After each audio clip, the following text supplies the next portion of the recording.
ሰላም ጤና ይስጥልን ውድ ተመልካቾቻችን እንደምን ከርማችኋል በያላችሁበት። እንግዲህ የሲዳማ የህዝበ ውሳኔ ቀናት ጥቂት ቀናቶች የቀሩበት ሰዓታት ላይ ነው የምንገኘው። ቀናቶችን እየቆጠርን ያለነው ለዚህም ደግሞ የተለያዩ ዝግጅቶች ከፌደራል ጀምሮ በዞንም ደረጃ እየተደረጉ የቅስቀሳ ቀናቶችም ጥቂት አንድ ወይ ሁለት ቀናት በሚቀርበት ጊዜ ላይ ነው ከናንተ ጋር የተገናኘ ነው።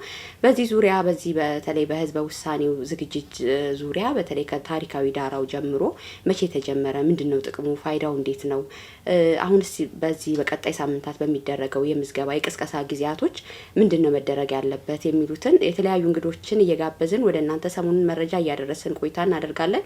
ዛሬም በኔ በኩል አንድ እንግዳ ይዘንላችሁ ቀርበናል። ዶክተር ሽፈራው ይባላሉ። ዶክተር ሽፈራው ማን ናቸው፣ ምንድነው የሰሩት የሚለውን ደግሞ ከሳቸው እንሰማለን። እነዚህን ጉዳዮች እያነሳን ከእናንተ ጋር ቆይታ እናደርጋለን። ምርጫችሁ ኤስኤምኤን ቴሌቪዥን ከሆነ በዚህ ዙሪያ ሰፋ ያለ መረጃን እያገኛችሁ እንደምትቆዩ ተስፋ አደርጋለሁ። ድልአብ ለማ ከመላው የስቱዲዮ ባለሙያዎች ጋር ከናንተ ጋር ቆይታ አደርጋለሁ። ቀጥታ ወደ እንግዳይ እመራችኋለሁ። ዶክተር ጥሪያችንን አክብረ እዚህ ስቱዲዮአችን ድረስ ስለመጣ በኤስኤምኤን ስም እጅግ አድርጌ አመሰግናለሁ። እኔም ስለጋበዛችሁኝ አመሰግናለሁ። መግቢያዬ ላይ እንግዲህ ዶክተር ሽፈራው ብዬ ነው ያቆምኩትና ማናቸው ምንድነው የሚለውን ደግሞ ከራስ እንስማና እስቲ ከተመልካች ከተዋወቀን እንቀጥላለን። በአሁኑ ሰዓት አዲስ አበባ ዩኒቨርሲቲ ረዳት ፕሮፌሰር ነኝ። ዴቨሎፕመንት ስተዲስ ኮሌጅ ውስጥ ከሁለት ዓመት በፊት ነው ፒኤችዲ ነው ላንድ ሀገር ጨርሼ የመጣሁት። የሲዳማ ተወልደ የሲዳማ ልጅ ነኝ። ስለዚህ የህግ ባለሙያ የፖለቲካ ተንታኝ ምን እንበል? ጀስት ከአካዳሚክስ እና አካዳሚክስ የሚለው ነው። በአካዳሚክስ ዙሪያ የተለያዩ ጽሁፎችን ጽፋል። በተለይ በዚህ በሲዳማ የክልልነት ጥያቄ የተለያዩ መድረኮች ላይም ስታወራ ይሰማል። ብዙ ሰውም ያውቃል። ጽሁፎችንም ጽፋልና እስቲ ከዚህ የሲዳማ ክልልነት ጥያቄ ኦሬዲ ማገባደጃው ላይ ነው ያለ ነው። ብዙ ሂደቶች ሄደዋልና አጠር አድርገን እስቲ አንተ ከመጀመሪያው እናውራው። ምንድነው የሲዳማ ክልልነት ጥያቄ እንደው ያነሳው ምንድነው መነሻው ጀምሮ አጠር አድርገን እናውራና ወደ አሁኑ ነባራዊ ሁኔታ እንመጣለን። ይሄ በተደጋጋሚ የተባለና የተገለጸ ነው። የሲዳማ አመቱን ሙሉ አይደለም በኤስኤምኤን ጣቢያ በሌሎች ጣቢያዎችም አንድ ሁሉም የሚያውቀው አይነት ነገር ሆኗል። ባለፉት አንድ አመታት በተለይ የሲዳማ የክልልነት ጥያቄ ከኢትዮጵያ የፖለቲካ ጥያቄዎች አንዱና ዋነኛው ሆኖ ቆይቷል። በዚህም የሲዳማን ህዝብ አይደለም በኢትዮጵያ ደረጃ በዓለም ደረጃ የሚታወቅ ህዝብ ሆኗል ማለት ነው። አንዱ ከትግሉ ወይም ክልል ማግኘት አስፈላጊነት ከነበሩት ሲዳማነት የሚለው አይደንቲቲው እንዲደበዝዝ ሆኖ ነበረ እና ይሄንን ባለፉት አንድ አመት ውስጥ በተደረገው ትግል አቺቭ ተደርጓል። ወደ ቦታው ተመልሷል ማለት ነው። ሲዳማ ማን የሚለውን አሁን አይደለም በኢትዮጵያ ውስጥ ያለ በዓለም ውስጥ ያለ ህዝብ የሚያውቁ ሆኗል። ትልቁ አንድ የማንነትን የማስከበርና የመመለስ ሁኔታ ነበር ትግሉን ሲገፉ የነበሩት ጉዳዮች ማለት ነው። ምክንያቱም አንቺ እንደ ህዝብ ማንነትሽ ካልታወቀ፣ ያንቺ መኖር ካልታወቀ፣ ከአካባቢሽ ከጎጆሽ ውጪ ያለው ጎረቤትሽ የማያውቅሽ ከሆነ እንደ ህዝብነትሽ የምትረሺ ነው። አንቺ በጠየቀሽው ጽሁፍ ላይ አንድ እኔ ማሳየት የፈለኩት ሲምፕል ኮምፓሪዝን ያደረኩት ሀረሪ የሚለውንና ሲዳማ የሚለውን ነው። ሲዳማ ከኢትዮጵያ በሳይዝ አምስተኛ ነው። ከትልቆቹ በትንሹ 2007 በፈረንጅ የተካሄደውን ቆጠራ ወስደን በዛ የተሰሩትን ፕሮጀክሽኖች ብናይ 4.9 ሚሊዮን ነው በ2017 በትንሹ ነው ምልሽ። እንግዲህ በኦፊሻል ስታቲስቲክስ ያለውን ነው። ብዙ ጊዜ ኢትዮጵያ ውስጥ የህዝብ ቁጥር አጨቃጫቂዎች የሚሆኑ ቢሆንም ማለት ነው ኦፊሻል ሪከርዱን ብንወስድ ነው ምልሽ። ሆይራስ ግን አንድ ኮምፓሪዝን ያነሳውልሽ የተጻፈውን ሀረሪ የሚለውን ከሀረር ክልል ከተማውና የተወሰኑ ቀበሌዎች ናቸው። ከዛ ውስጥ ከህዝቡም 8.9% ነው ሀረር ከሚባለው ክልሉ ማለት ነው። ነገር ግን ክልሉ የተሰየመው ሀረሪ አፍተር ሀረር ፒፕል ከሚለው ማለት ነው። ያ በመሆኑ ሀረሪን ከሲዳማ የበለጠ ኢትዮጵያ ውስጥ ይታወቃል። ሲዳማ 5 ሚሊዮን ህዝብ ስንት እጥፍ እንደሚሆን ገምቺና ይሄንን ፍርዱ ነው እስካሁን ድረስ ያለው ማለት ነው። ሳምታይምስ አንድ ጊዜ ነው ያጋጠመኝን ልንገርሽ እንደውም በዚህ አጋጣሚና ሲቪክስ 1 የሚባል ኮርስ እዛ 6 ኪሎ እናስተምራለንና ማስተምረው የነበረው ለኢንጂነሪንግ ተማሪዎች ነበርና እንግዲህ ቤስት ኢንላይትንድ ስቱደንት ሳያቺቨርስ ነው የሚገቡት ፍሬሽማን ቢሆኑ ማለት ነው።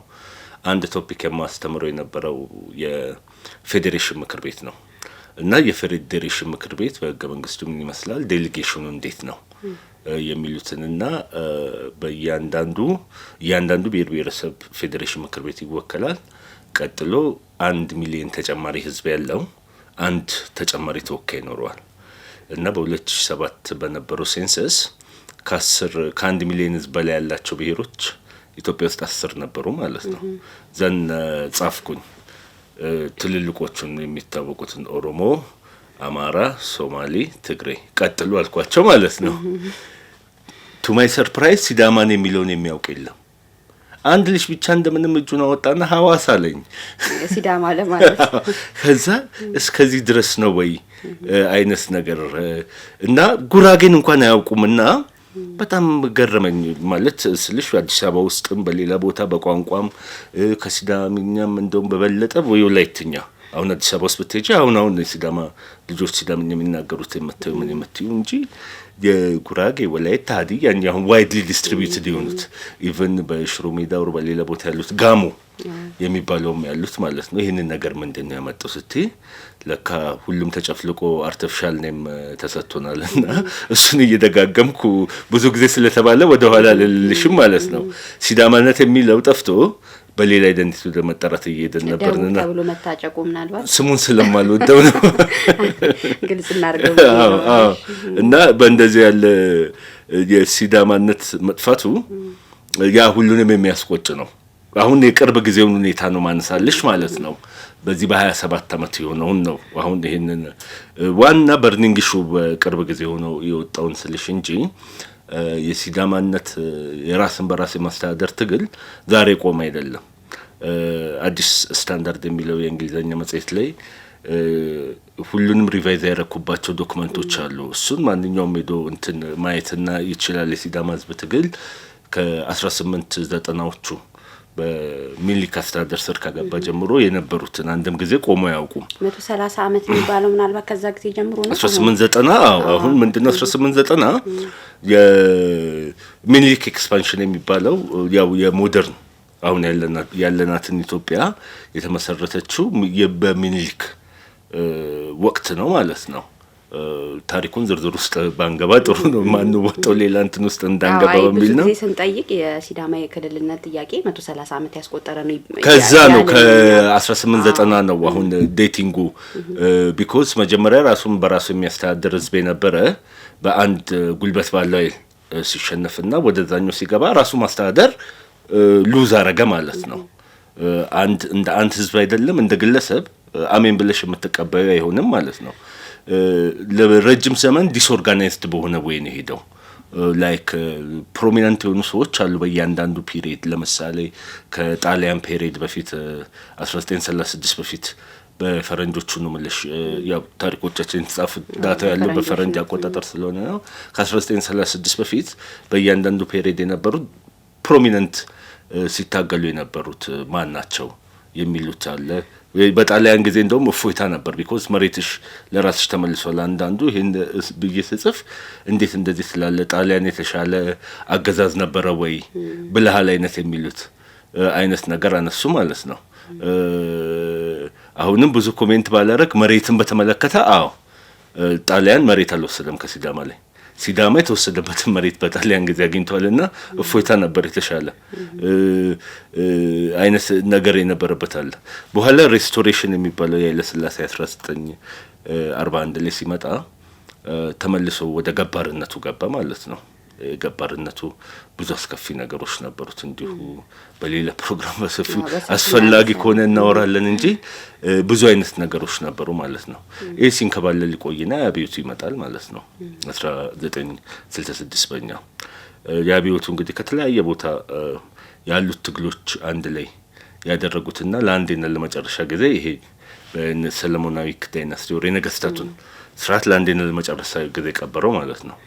በዚህ ጋር ተያይዞ ብዙ ጊዜ ከጭቆና ጋር አብሮ ተያይዞ የሚነሳ የነበረው የመሬት ጉዳይ ነው። የመሬት 1967 ላይ መሬት ላራሹ የሚለው ተመለሰ ማለት ነው። ሲዳማ በዛን ጊዜ ኢኮኖሚክ ኤክስፕሎይቴሽኑ አትሊስት ቨርቹዋሊ ቀረለት ማለት ነው። መሬቱ መልሶ የራሱ ማግኘት አለ። ሲሶ መገበር ቀረ። ለመልከኛው ወሬ ባለበት ስርዓት የምትዩ አሁንም ቃላቶች አጨቃጫቂ ስለሆነ ሚዲያችሁን ሌላ ነገር ውስጥ እንዳልከት ብዬ ነው ትንሽ ያበሳቱ የነበሩ ቃላቶች አወኩኛው እና እነኛ አይነት ነገሮች ነበሩ። ነገር ግን የብሔር ጭቆናው እና የመሬት ጭቆናው ይሄ ሀብት ክፍል ላይ ነበረው በሁለቱም አንድ ሳይድ ነበርና ሁለት አይነት ዴፊኒሽኖች መጡ በፖለቲካ ትግል ውስጥ ማለት ነው። የመሬት ጭቆናው እና የብሔር ጭቆናው አብሮ የተያያዘ ስለሆነ የኢኮኖሚ ጭቆናውን ስናስወግድ የብሔር ጭቆናው አብሮ ይወገዳል የሚሉ ወገኖች ለምሳሌ በመኢሶን በኩል በኢህአፓ ያን የነበሩት ፖለቲከኞች የምልሽ ማለት ነው በጣም ፕሮሚነንት የነበሩት። ሌሎቹ ደግሞ የብሔር ጭቆና የመሬት ጭቆና ቢመለስም የብሔር ጭቆና መመለስ አይችልም የሚሉ ብሔራዊ ድርጅቶች መፈጠር ጀመሩ። ላይክ ህወሓት ትግራይ ውስጥ እዛ 1967 ነው የነ ኦነግ መመስረት የነ ኦጋዴን የኤርትራ ትግል የረጅም የቆየ ትግል ነው ማለት ነው። በዚህ ሁኔታ ላይ 1970 ጥር ወር ውስጥ ከነ ኦነግና ከነ ህወሓት ጥያቄ ተመሳሳይነት ባለ ሁኔታ የሲዳማ አርነት ንቅናቄ ሲያን ኦር ኤስኤልኤም የምንለው የሚመሰረተው ማለት ነው። በዋናነት የብሔር ጭቆና ያለውን ይሄ አግባብ አይደለም፣ ስለዚህ ሲዳማ ራሱን በራሱ ማስተዳደር የአስተዳደር ባለቤት መሆን አለበት፣ የዲሞክራሲ ጥያቄ ውስጥ አለበት። እነኚህን የመሳሰሉት አይነት ነገሮች ጥያቄዎች ተነሱ ማለት ነው። እነኚህ ጥያቄዎች የሚፈቱት በምን አይነት ወይ ነው የሚለውን በዛን ዘመን የነበሩት እንግዲህ አባቶቻችን ታጋዮች የነበሩት በምን አይነት ይመለስ የሚለውን ሰላማዊ ልትታጋይ አትችይም። ደርግ ወረደ ወታደራዊ አገዛዝ ነው። ስለዚህ የነበራቸው አማራጭ ነፍጥ ማንሳትና መታገል ነው እና እሱ ትጥቅ ትግሉ ለረጅም ጊዜ ቆየ። በዚህ ሁኔታ ላይ 1991 ይመጣል። አሁንም በፈረንጅ ምልሽ 83 የምንለው ማለት ነው ኢህአዴግ ሲገባ ሽግግር መንግስቱን ከመሰረቱት አንዱ ኤስኤልኤም ነው። ሁለት ወንበሮች ነበሩት። ያው 84 ወንበሮች ነበሩ ሲከፋፈሉ ትንሽ ነው እና በዛን ሰዓት ክልል 8 የሚለው በዚህ በትራንዚሽን ፔሪድ እስከ 87 ቆይቷል። ከ83 ማለቂያ እስከ 87 ክልል 8 የሚለው የሲዳማ ክልል የነበረበት አትሊስት ራስን በራስ የማስተዳደሩ በአጭር ጊዜ ሞግዚት ያለበት ቢሆንም በአጭር ጊዜ ለአትሊስት ራሱን በራሱ ያስተዳደረበት ሁኔታ ነበር ማለት ነው።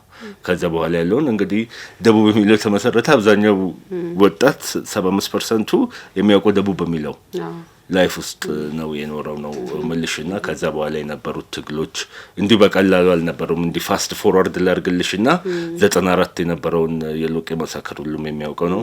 ከዛ 97 ክረምት ማለቂያ ላይ ክልል ጥያቄ እንደዚህ ቀርቦ ተጠይቆ የጸደቀበት ሁኔታ ነበረ በክልል በዞን ምክር ቤትም። ከዛ በኋላ ምን አይነት ፖለቲካል ምላሽ እንደተሰጠው የህዝብ ምላሽ ሳይሆን ማለት ነው እንዲህ ብቻ ሲንከባለሉ ቆይተው የመጡ ነገሮች አይነት ስለሆነ ነው ማለት ነው። በዚህ ትውልድ አንድ ትልቁ መፈክር አይተሽ ከሆነ እንዲህ ትልልቅ ሰልፎቹ ሲካሄዱ ለሚቀጥለው ጄኔሬሽን የክልል ጥያቄ ብዬ አላስተላልፍም ነው አላወርስም። ያሁን ያለው ትውልድ በቃ ይሄን መደምደም አለበት። በዚህ አይ ቲንክ ሰክሲድ እያደረገ ያለ ትውልድ ነው ያለ ነው።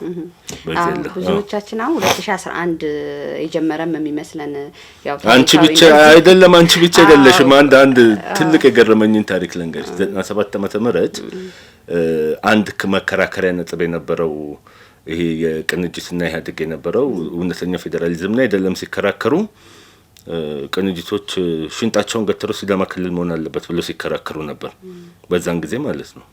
ቱ ዩር ሰርፕራይዝ ስማልነግርሽም የቅንጅቱ ከፍተኛ አመራር የነበረ ሰው በቅርብ ስናወራ 97 ጥያቄ መጠየቁን አላውቅም የሲዳማ አይነት ነገር ሲባል ያኔ ምን አይነት ነበር? እውን ከልባቸው ነበር እንግዲህ ፖለቲካሊ አክቲቭ የነበረ ሰው ነው። አሁን ኦርዲነሪ ሰውን ተይ ማለት ነው ገባሽ? ማንኛውንም ሰው ሌላውን ተይና አክቲቭ ፖለቲካሊ የነበሩ ሰዎች ጭምር ማለት ነው። ዋን ኦፍ ያንዳንዱን ክርክሩን ቪዲዮቹ ማየት ይቻላል።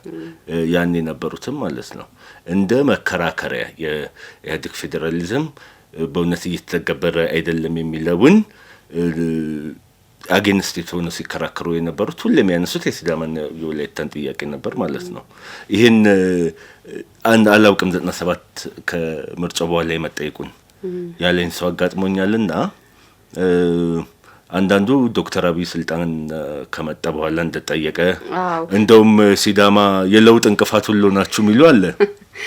እኔም እኮ ላነሳልህ ነበር ምናልባት አሁን 97 94 እንደዚህ ታፍኖ ሰው አለማወቁና አሁን 2010 11 በጣም የሲዳማ ጥያቄ መውጣቱ ምናልባት ከዶክተር አብይ መምጣት ጋር የዚህ የሀገሪቱ የፖለቲካል የዲሞክራሲ ሁኔታ መሻሻል ጋር ይያያዛል ወይስ የህዝቡ ጥንካሬን ያሳያል? በሁለት አይነት መልኩ ነው መጥተው ታፍኖ የከረመ ህዝብ ጥያቄውን ድሮፕ አድርጎታል ማለት አይደለም። ባይዘበይ ያንቺን እውነታ አንቺ ወተሽ የምታስረጅበት ሁኔታ ይኖራል። ሌላም ሰው የሚያውቅበት አይነት ማወቅ ያልፈለገው አይፈልግም። ጥያቄው ስላልነበረው ስላልተጠየቀ አይደለም። በሚሊተሪ ኃይል ፊርስ በሆነ ያኔ 94 ያኔ 97 ህዝብ ላይ ደረሰው ባይዘበይ እንደዚህ አይነት ጥያቄዎች ይነሱና በተለይ ታይራንት የሆኑ መንግስታት የዲክታተርሺፕ ያለባቸው ጨቋኝ የምንለው ማለት ነው በሚመቱበት ጊዜ ምንድነው የሚያደርጉት? ኦል ኢሊትን ነው ከፊት ለፊት የሚያጠፉት ማለት ነው። ይሄን ጥያቄ ሊያነሱ ኦር ሊያቀጣጥሉ ይችላሉ የሚባሉት እነሱ ነው በሙሉ የሚመቱት ማለት ነው። 94 የነበረው ሁኔታ ያ ነው። 87 ዓመተ ምህረት ክልል አንሆንም በነገራችን ላይ ከፍተኛ ጭቅጭቅ ነበር። ኢቭን በዞን ደረጃ ሲዳማ ኦር ሌሎቹ የራሳቸው ፍርድ ቤት ኦር በቋንቋ መጠቀም ዞን ካውንስል የሚለውን ራሱ የሲዳማ በዛን ጊዜ የነበሩት የምክር ቤት አባላት ታግለው አትሊስት በእነሱ ጊዜ ማድረግ የሚችሉትንና ማግኘት የሚችሉትን ኮንሰንት ያገኙበት ነው ያ እንጂ አሁን ሌሎቹ ዞኖች ምክር ቤት የላቸውም በነገራችን ላይ ደቡብ ክልል ውስጥ ያሉት ብቻ ናቸው ማለት ነው። ያችን አንዷን ስቴፕ አቺቭ ያደረጉት በዚህ ምክንያት ማለት ነው። የፍርድ ቤት ነጻነትን የሚጠይቁት ምን የሚሉት ማለት ነው። የተወሰኑት አሁን በዛን ጊዜም የተመቱት አሉ። ገና በቃ ሲዳማ ኢሊት ረጅም ጊዜ በሂደት የመጣ ነው ማለት ነው። ልክ ከኤስኤልኤም ትግል በኋላ የነበሩትን የቀሩት እንዲሰደዱ የሆኑበት ማለት ነው። 94 የቅርብ ጊዜ ትዝታ ነው። ከማሳከሩ ተከትሎ አብዛኛው ሲዳማ ምሁር እንዲሰደድ የሆነበት ማለት ነው። ከዚህ ከአካባቢውም እንዲጠፋ ነው የተደረገው።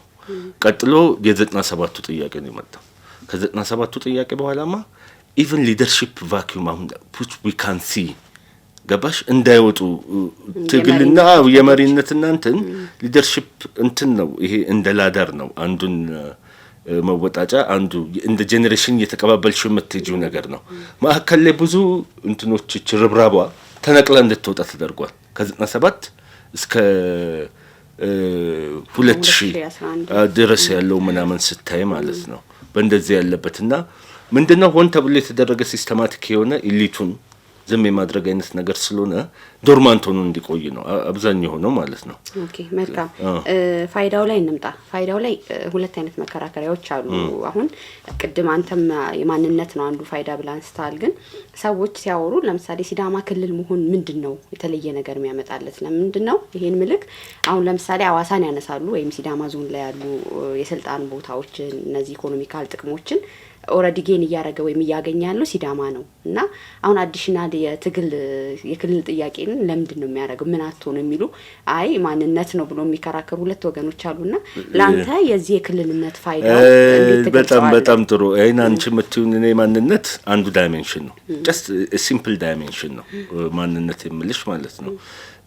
ብዙ ጥያቄዎቹ ብዙ ናቸው ጀስቲፊኬሽኖቹ የሚቀርቡት አንዱ ደግሞ ሂስቶሪካል ግዴታ ነው የማሟላት ያልኩሽ ማለት ነው። የቀደመው አባቶች ተይዘ የመጣው ትግል አለ እሱን የሆነ ቦታ እንትን የማድረግ ማለት ነው። እነኚህም በሙሉ ዳቦ አይሆናችሁም ይላሉ። አሁን የዳቦ መሰለኝ አንቺ ጥያቄ ኢኮኖሚክ ሲግኒፊካንሱ ምንድነው? አንቺ የምትጠይቅኝ ጥያቄ አብዛኛው አዲስ አበባ ዩኒቨርሲቲ ውስጥም ሌሎቹም ይጠይቁኛል። አንዳንዶቹ እንደውም ሞክ ያደርጉብኛል። ደቡብ ክልል እኮ ከሲዳማ ውጭ አስተዳድሮ አያውቅም።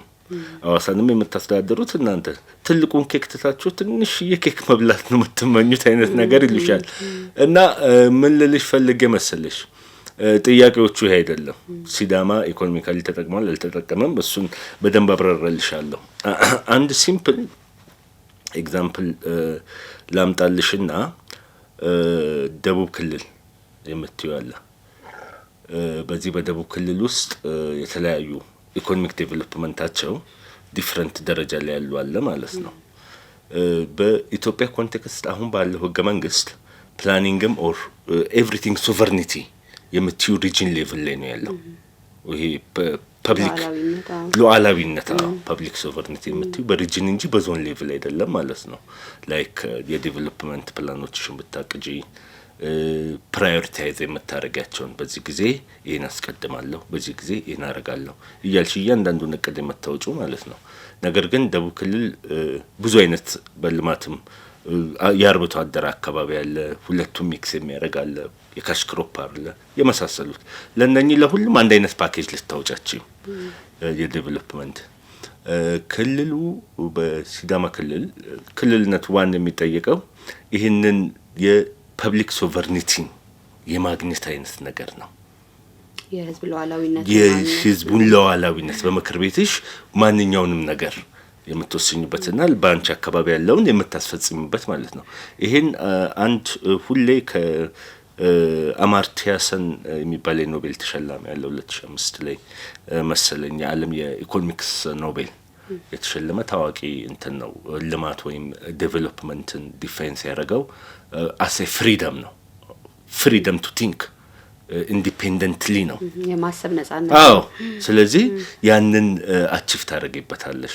ስለዚህ አሁን ክልል ስትሆኚ ጂኦግራፊክ አይጨምርም፣ የሰው ቁጥርሽ አይጨምርም፣ ምንም እኮ የሚጨመር ነገር የለም። አንዳንዱ እንደውም ኦቨር ኤክስፔክቴሽን ያለ ይመስለኛል። ክልል ሲኮን ምንድን ነው የሚገኘው የሚለው አቦ ሲዳማ ነው የሚያስተዳድረው፣ ሐዋሳ ነው እያስተዳደረ ያለው፣ ሲዳማ ነው የሚያስተዳድረው።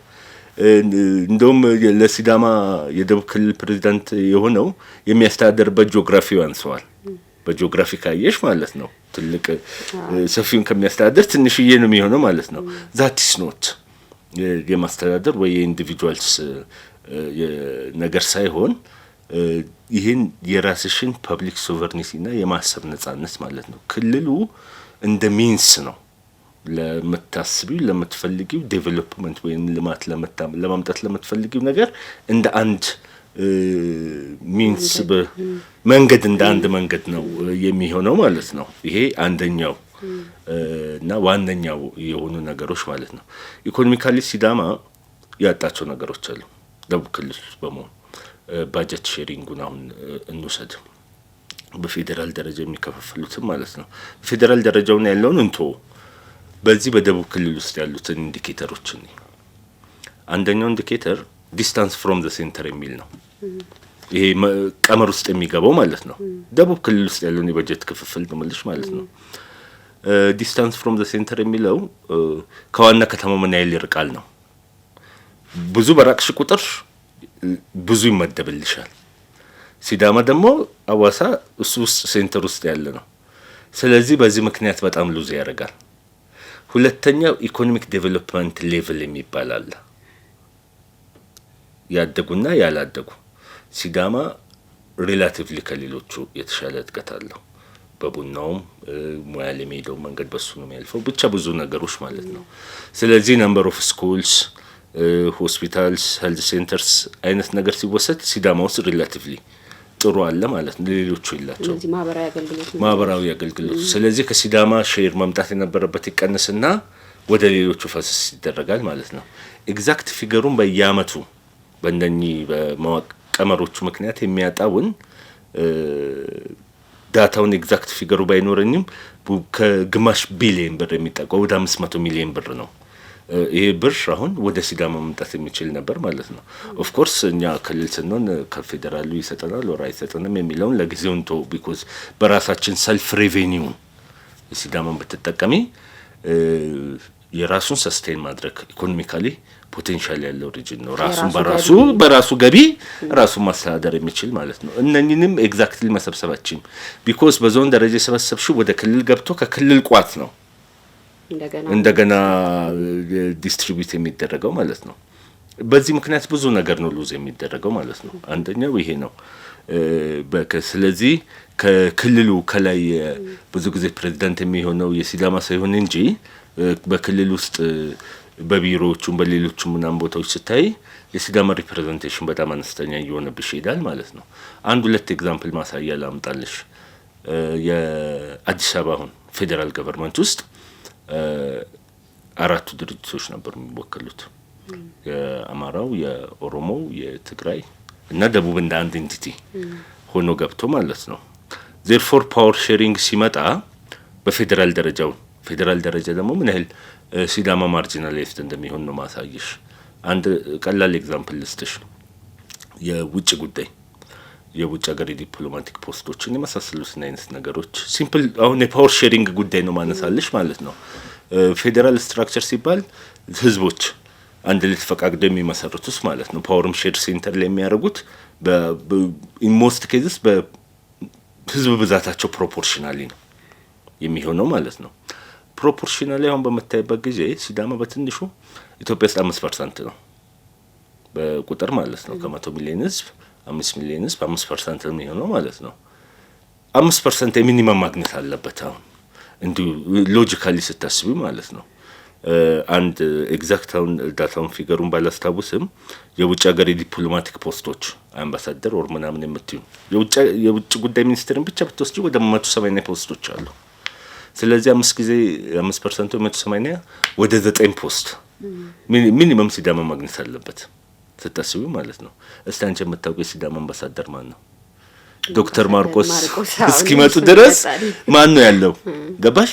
20 ምናምን አመት የለም እኮ ኢቭን አሁን ራሱ ምን አለ ገብቶሻል አባባል አይደል? በፌዴራል ደረጃ ከዛ በአሁን ባሉት ፖስቶች ነው መልሽ። ምናልባት ግን እንደው በፌዴራል ማለት አምባሳደር የሆኑ ብቻ ነው ኖ ኤግዛምፕል እኮ ነው ያነሳውልሽ። ደረጃዎች ላይ አሉ። አይ ኖ በኤግዛምፕል ነው ያነሳውልሽ። አሁን የውጭ ጉዳይ ፖስቶችን ኤግዛምፕል ብዬ ነው። ነገር ግን በሌሎቹ ምንድነው የሚደረገው? ደቡብ ለሚለው ኢንቲቲ ይሰጣል ማለት ነው። ሲዳማ አንደር ሪፕሬዘንትድ ይሆንና ሌሎች ኦቨር ሪፕሬዘንትድ ይሆናሉ ማለት ነው። ነገር ግን ክልል ብትሆኚ ራስሽን ችለሽ ኢህአዴግ አንድ አባል ትሆኛለሽ ማለት ነው። ለሌሎቹ ኮታ ተለቃለህ። አሁን የራስሽን ኮታ ዩ ካን ክሌም ገብቶሻል። ይሄ አሁን አንዱ ማሳያ ነው መልሽ ማለት ነው። እስካሁን እንግዲህ ለሲዳማ ያለውን ፋይዳ አየን። አሁን ደግሞ ሲዳማ ሲባል አሁን ብዙ ያጨቃጨቀም ያለው በውስጡ አቃፊ ነው ሲዳማ ይባላል። በውስጡ ብዙ ብሔር ብሔረሰቦች ይኖራሉ። ያው በደቡብም ውስጥ ስላለ ሐዋሳም ሰፊና ሲዳማ ዞንም ውስጥ ብዙ ብሔር ብሔረሰቦች ይኖራሉና ይሄ ሲዳማ ራሱን ክልል ሆኖ መውጣት ለሌላው ብሔር ብሔረሰብ በተለይ በውስጡ ላለው ጉዳቱ አለው፣ ጠቀሜታ ያመዝናል። እሱ ላይ ትንሽ ለሌላዎቹም እናውራ። እኔ አሁን ይልሽ በሁለቱም በእኛ ወገንም ያለውን አንድ ነገር የምልሽ ሲዳማ ክልል ሲሆን ምንድነው የሚለውን የኛ መመራሮች ተወላብራሩ ምንስ ለመናገር ክልል ስትሆኚ ጂኦግራፊክ ሺ አይጨምርም ብዬሻለሁ። ሐዋሳም አሁን እያስተዳደረ ያለው ሲዳማ ነው። ይርጋለም የሚያስተዳድረው ሲዳማ ነው። አለታንዶ ሲዳማ ነው። ሌላው የተጎዳውና የቀረበት ነገር አለ እስከዛሬ ባለው ሲዳማ በማስተዳደሩ ማለት ነው። አብሮ የኖረ ዛሬና አይደለም ለረጅም ዘመናት አብሮ የኖረ ህዝብ ነው። አቃፊነት ስትይ ኦር ለንዲ ለሊፕ ሰርቪስ ኦር ላፍ ብቻ አይደለም የምትዩ ማለት ነው።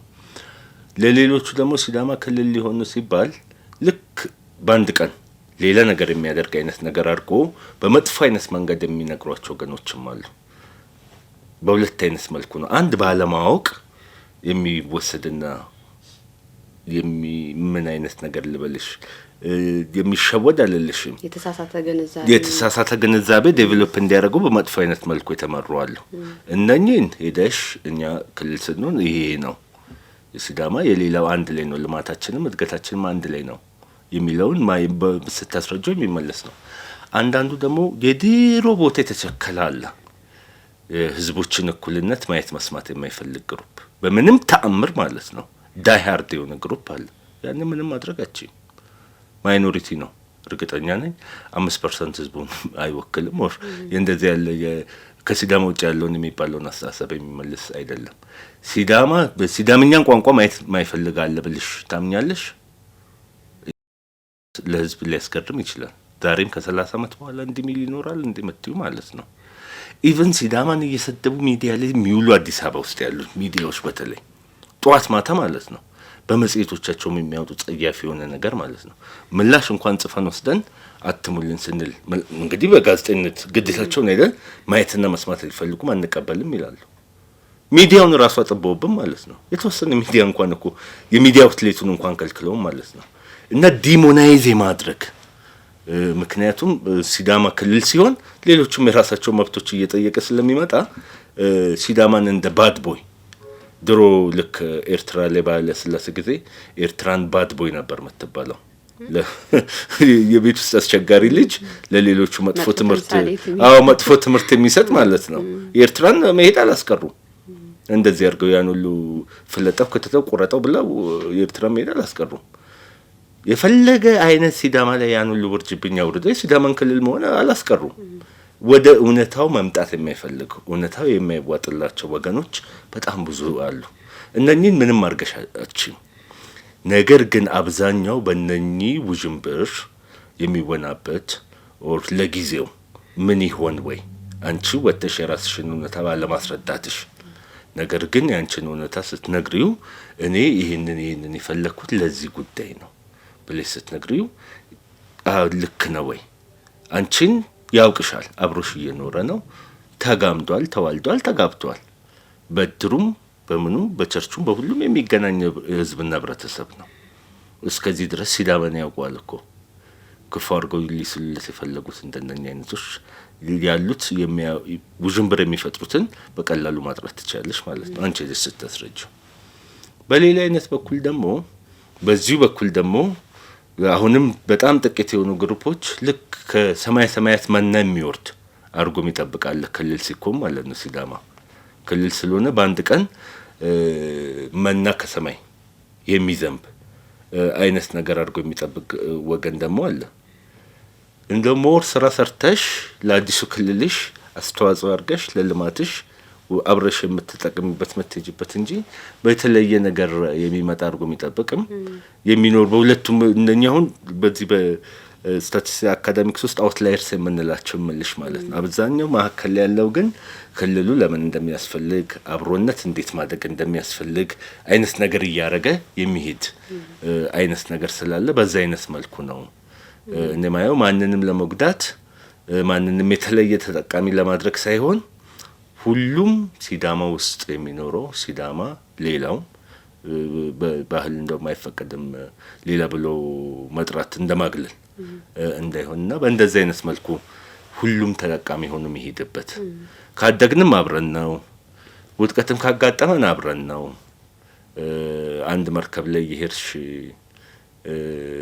ዋሲ ገባ በዛኛው በኩል ገባ አብረሽ ነው መደፍኙ ማለት ነው። ስለዚህ አብሮነታችን አንድ ላይ ነው።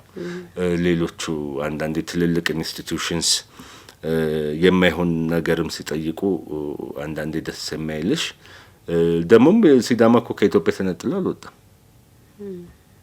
ኢትዮጵያ ውስጥ ነው ያለው። በተለይ አሁን እንደውም ትንሽ ክልሉ ምክር ቤት ውሳኔ ሰጥቶ ትንሽ ረገበ እንጂ የህግ ማዕቀፍ የዚህ በተለይ ከሐዋሳ ጋር ተያይዞ የማይኖሪቲ ወይም ብሔረሰቦች አላስፈላጊና ህዝቦች መካከል ጥርጣሬ የሚጭር እኔ ከየት እንዳመጡት ራሱ እስካሁን ሊገባኝ አልቻለም። የምርጫ ቦርድ ሰዎች እናውቃቸዋለን። አንዳንዶቻችን ቦርድ ውስጥ ያሉ ከኛ ጋር ስታፍ ናቸው። ሌሎችንም እንዲሁ በስራ አጋጣሚ እንተዋወቃለን። ከየት እና ሰማያት እንዳመጡት አይገባኝም። ዓለም ላይ ሌለ ተብሎ ማያውቅ ነገር ማለት ነው። ግን እስቲ ወደ ክልሉ ምክር ቤት ውሳኔ እንምጣ። ክልሉ ምክር ቤት እንግዲህ ያው ትንሽ ረገብ ያደረገው ይሄ ውሳኔ ነው። በሐዋሳ ጉዳይም ወስኖ ነው የወጣውና አሁን ብዙዎች ጥያቄ አላቸው። አሁንም አንደኛ 10 አመት ሁለት ምርጫ ከተባለ 10 አመት ነው አይደለም የሚልም አለ። ከዛስ በኋላ ምንድነው የሚሆነው? የዚህ የንብረት ክፍፍልም የተለያዩ ብቻ የሥራ ጉዳዮችም ይነሳሉና ጠቅለል ባለ እንደው በፖለቲካዊ እይታ እንዴት ታይዋለ ይሄን ነገርስ? አንዳንዴ ምን አይነት ነገር አለ መሰለሽ፣ የመጀመሪያ ስትሆኚ ብዙ ውዥንብር ይፈጠራል።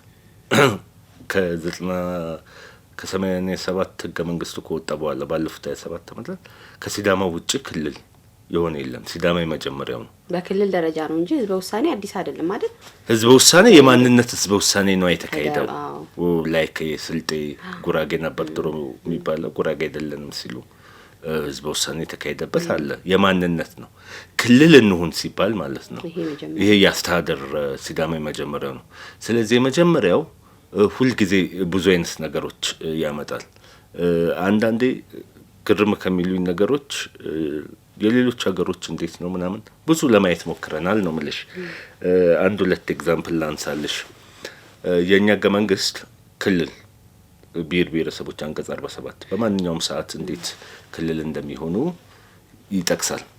ፕሮሲጀሮቹን ሶስት ፕሮሲጀሮች ከዛ አንቀጽ 47 ቁጥር 3 እስከ ሰ ተብሎ አምስት የጠቀሰው ፕሮሲጀሮች አሉ። ነገር ግን እያንዳንዱ ፕሮሲጀር ደግሞ ከመንግስት ሁሉንም ነገር ያወጣ ማለት ነው። ዝርዝር ማብራሪያ ህጎችን ለብቻ አብሮ ይወጣል ማለት ነው። ለምሳሌ ህንድ ከኛ ጋር ይመሳሰላልና የነሱን ህገ መንግስት ስናይ ህንዶች ልክ አዲስ ክልል በሚመሰረትበት ጊዜ ማንም ያስፈጽመው የሚለው አለ። ሴንትራል ገቨርንመንት ዩኒየን ገቨርንመንት ነው እነሱ የሚሉት፣ ፌዴራል ገቨርንመንት ያለው ማለት ነው። እዛ ውስጥ አንድ ዩኒት አለ፣ እሱ ኮሚሽን ያቋቁማል።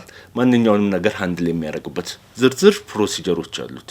ባይፈርኬሽን አክት ምናምን የሚሉት ማለት ነው። እና ዝርዝር ዲቴይሎች አሉት ማለት ነው። የእያንዳንዱን የሀብት አከፋፈሉን፣ የአድሚኒስትሬሽኑን፣ የቋንቋ የምን ብዙ ነገሮች ማለት ነው። እንደዛ አይነት አለው ማለት ነው። እኛ ጋር ኢህአዴግ አንድ ልበለውና ኢህአዴግ አንድ ዘሜት ሹር እነሱ ስልጣን ላይ ያሉ ማንም እንደማይጠይቅ ማለት ነው። ስለዚህ ይህን ዝርዝር ህግ ማውጣት አላስፈለጋቸውም። ስለዚህ አሁን ኮንፊዥን የሚፈጥረው እንደዛ ነው። የመጀመሪያው ከመሆንሽ ጋር ተደምሮ ማለት ነው። በዓለም ደረጃ አሁን ለምሳሌ የዩሮፒያን ዩኒየን ህጎች ስታይ ዲፍረንት ካንትሪስ ይመጣሉ፣ አንድ ላይ ይሆናሉ ማለት ነው። ከዛ ውስጥ ብሪቴን ወጣች። ብሬክሲት የሚለው የዓለምን ሚዲያ እንዴት እንድትቆጣጠር የተሻለ የመጀመሪያው በመሆኑ ማለት ነው። የህጎቹ ኔጎሽሽኖቹ ዲቴይልሱ ከ2016 እስካሁን አላለቀም። አሁን የመጀመሪያ ሲሆን ማለት ነው። በሂስትሪ ቢባል ሂስትሪ ኔቨር ሪመምበርስ ዘ ሰከንድ ፐርሰን ገባሽ? ለምሳሌ አሁን አንቺ ጨረቃ ላይ መጀመሪያ የወጣው ማን ብትባይ ኒል አርምስትሮንግ ትያለሽ። ሁለተኛ የወጣው ሰው ብትባይስ ዩ ኔቨር ነው ገባሽ? ግን ብዙ ሰዎች እኮ ወጥተዋል። የመጀመሪያው ነው። አሁንም በሂስትሪ አሁን ስትመጪ ሲዳማ የመጀመሪያው ስለሆነ ነው። ስለዚህ የሁሉም ኢንትረስትና አይን ነው የሚሆነው ማለት ነው። ነገሮችን ሁሉም ረጋ ብሎ እንዳያይ አሚካብሊ እንዳይፈቱ የመሳሰሉት አይነት ነገሮች ያደርጉብሻል ማለት ነው። እንደነኛ አይነት ነገሮች ስለሚሆኑ ማለት ነው። የሐዋሳ ጣፈንታ የሚለውን አዲስ አበባ ያሉት ሚዲያዎች በጣም አጮሁት። አሲፍ ሐዋሳ ሲዳማ ውስጥ እንደሌለች አይነት ነገር ተደርጎ ማለት ነው። በዚህ ጮህ ደግሞ ተከትሎ አብሮ የሚጮህ በጣም ብዙ ሰው ይኖራል ማለት ነው። የህዝብ ተወካዮቻችን ረጋ ብለው እንዳያስቡ ሆኖ ይሄ ነገር ነገ አብረን ነው የምንኖረው፣ እንዴት ነው የምንኖረው ገባሽ? በኢትዮጵያ ህግም ባይኖር ምን ባይልም ከሌሎች ሀገር ልምዶችም ወስደሽ ቁጭ ብለሽ አጥንተሽ ተቀራርበሽ እንዳትነጋገሪ የሚያደርግ የውጭ ጩኸት ግፊቱ በዛባቸው። አሁን ሰከን ብለው በፖለቲካም በምንም ወደ አንድ ቴብልና ጠረጴዛ መሪዎቹ አትሊስት ቁጭ ብለው እየተነጋገሩ መግባባት ደረጃ ላይ ደርሰዋል ማለት ነው። የዛ ውጤት መጨረሻ ላይ ምን ሆነ? በምክር ቤቱ ደስ በሚል ሁኔታ ሐዋሳ የሲዳማ ዋና ከተማ ሆና ነው የምትቀጥለው የሚለው ጋር ደረሱት ማለት ነው። አሁን ሂደቱን ነው የምልሽ ማለት ነው አካሄዱ። ከዛ በኋላ ዝርዝሩ እንዴት ነው የሚያደርጉት? የነሱ ኮሚሽን ተቋቋማለ በክልል ምክር ቤት በ3 ወር 4 ወር የሚጨርሰው። ለወደፊቱስ እንዴት ነው የሚሆነው? ገብቶሻል? ደቡብ ክልል እዚህ ነበረ። በአንድ ቀን ሌላ ቦታ አይሄድም። ከተማ አደራጅቶ ኦፊሶቹን ገንብቶ ምን እስከሚል ድረስ ማለት ነው። ምን ያህል ጊዜ ወስድብኛል ብሎ ማያል ማለት ነው።